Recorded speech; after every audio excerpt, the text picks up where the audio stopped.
Dear viewers, अस्सलाम वालेकुम। हमने अपनी लास्ट वीडियोस के अंदर डिस्कस किया था एक सिनेरियो को, जिसके अंदर एक एचएफ बोतल कंपनी है। वो अपनी सेल्स को इन्हेंस करना चाहती है एडवर्टीजमेंट एक्सपेंडिचर करके। तो हम लोगों ने प्रिडिक्ट करना था कि कितनी सेल्स इन्हेंस हो सकती है। तो उसके लिए हमने लास्ट वीडियोस के अंदर एक्सप्लेन किया था कि स्टेप वन में हम सेट करते हैं नल और अल्टरनेटिव हाइपोथेसिस। आज की वीडियो में हम बात करेंगे स्टेप नंबर टू की, जिसके अंदर हम अप्रोप्रिएट स्टैटिस्टिकल टेस्ट को डिटरमाइन करेंगे, जो हम अपनी डिफाइंड हाइपोथेसिस को एक्सेप्ट या रिजेक्ट करने के लिए यूज करते हैं। जब भी आप रिग्रेशन यूज करते हैं तो दो किस्म के टेस्ट यूज होते हैं। एक टेस्ट का नाम है जी टेस्ट और दूसरे का नाम है टी टेस्ट। आज हम दोनों को डिफरेंशिएट भी करते हैं, और कौन सा टेस्ट कब और किस वक्त इस्तेमाल होता है इसकी बात भी हम इस वीडियो में करेंगे।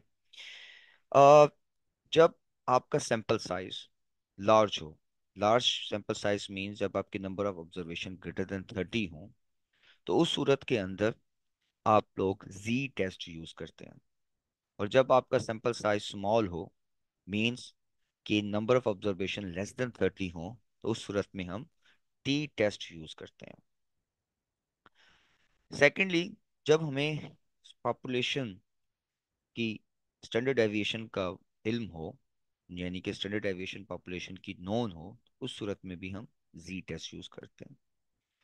और जब हमें पॉपुलेशन का स्टैंडर्ड डेविएशन मालूम ना हो और हम उसकी जगह सैंपल का स्टैंडर्ड डेविएशन यूज करेंगे, तो उस सूरत में भी हम टी टेस्ट यूज करते हैं। सेकेंडली, डिस्ट्रीब्यूशन की बात है। दोनों केसेस के अंदर हमारी डिस्ट्रीब्यूशन नॉर्मल डिस्ट्रीब्यूशन होती है हमारे सैंपल की।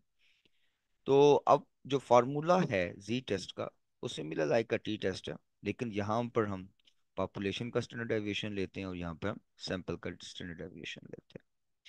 हमारे केस के अंदर अगर हम देखें यहाँ पर कि हमारी नंबर ऑफ ऑब्जर्वेशन जो हैं वो 12 हैं, यानी कि जनवरी से लेकर दिसंबर तक का हमारे पास डाटा है इस केस के अंदर।